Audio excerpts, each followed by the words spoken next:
Novembre 1917. La Russie s'embrase dans un déluge de feu et de sang.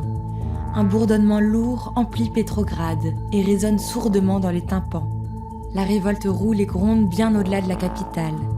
La foule se répand comme une vague destructrice, une tempête qui fait chavirer les villes, frissonner les campagnes et s'ébranler le pays tout entier.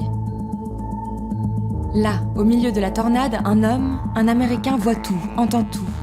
Il assiste à chaque discussion, chaque manifestation. Un jeune Américain parmi le peuple russe. Il s'appelle John Reed. Il est journaliste, reporter de guerre et à ses heures, poète. Il s'apprête, au péril de sa vie, à témoigner des 10 jours qui ébranlèrent le monde. Pourtant, rien ne destinait John Reed à la vie qu'il mena. En 1910, il termine ses études à Harvard. Lui qui a vécu une enfance dorée à Portland, rêve de devenir écrivain et poète. Il déborde d'ardeur et de fougue. Dans l'atmosphère crasseuse et envoûtante de Greenwich Village, il vit une vie de bohème. Il vibre au rythme du jazz naissant, écrit des vers sur des coins de nappe et séduit les New-Yorkaises les plus sensibles. Mais tout s'accélère soudain. Les grèves des ouvriers de Patterson, la révolution au Mexique, la guerre en Europe et la révolution russe. John sort brutalement de sa torpeur. Il prend violemment conscience du monde qui l'entoure. Saisi par la stupeur et la colère, écœuré par les injustices, il s'engage sans relâche. Le voilà happé par la grande lueur à l'est. Passionné et fiévreux, il rêve d'être au cœur de la révolution.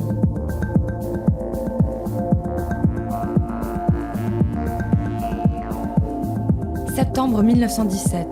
John est à Pétrograd. La ville trépigne. Reed est saisi par l'atmosphère fébrile et tumultueuse, la frénésie palpitante et excitante, ébloui par cette Russie saoule d'idées et ivre de paroles. Partout, une tension électrique est palpable.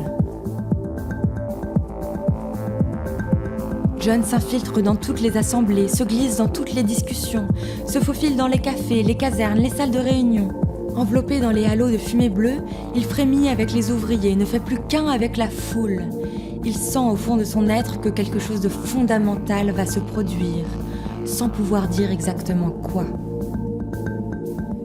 Il rencontre Trotsky et Vladimir Ilitch Ulyanov, qu'ici tout le monde appelle Lénine. Il admire son esprit aiguisé au couteau, ses sourcils qui se froncent lorsqu'il dénonce l'oppression, l'audace de ses réflexions, le feu qu'il infuse à ses phrases. À ses côtés, il vit la révolution heure par heure, minute par minute. Dans la nuit du 6 novembre, les bolcheviks prennent le contrôle des ponts, des gares, de la banque centrale, de la centrale téléphonique. John Reed est là, dans la masse sombre des insurgés, marchant en silence dans ce fleuve rouge qui emplit les rues dans l'obscurité de la nuit. Avec eux, il escalade les barricades et pénètre dans le palais d'hiver. Il est là aussi le lendemain matin, à l'Institut Smolny. Il prend note des discussions. Dans l'odeur âcre du tabac, les révolutionnaires s'entassent, débattent, protestent et ovationnent Lénine. Dans le tonnerre d'applaudissements, John assiste émerveillé à la victoire de la révolution.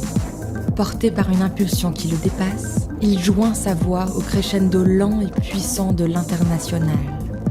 Le chant roulait puissamment à travers la salle, écrit-il, ébranlant les fenêtres et les portes et allant se perdre dans le calme infini du ciel. Les jours passent et John Reed n'a plus qu'une idée en tête, rédiger sa grande œuvre. Il rassemble ses papiers, ses archives, ses notes et se met furieusement à écrire. Dans l'ombre et le silence, il gratte les feuillets, il s'abîme les doigts sur sa machine à écrire et parvient à publier l'ouvrage de sa vie.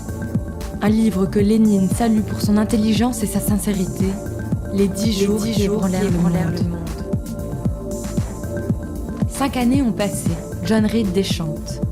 Ses idéaux enflammés se heurtent aux prémices du totalitarisme. Il découvre la pensée officielle naissante. Il perd peu à peu ses illusions. Tandis que ses espoirs s'évanouissent, le typhus prend doucement possession de son corps. John a de plus en plus de mal à marcher et à parler. Nulle part il ne peut être soigné. Il n'a pas encore 33 ans et à Moscou, il est emporté par la maladie. Sur la place rouge, La ville tout entière s'est réunie pour saluer la mémoire d'un homme qui a marqué sa génération.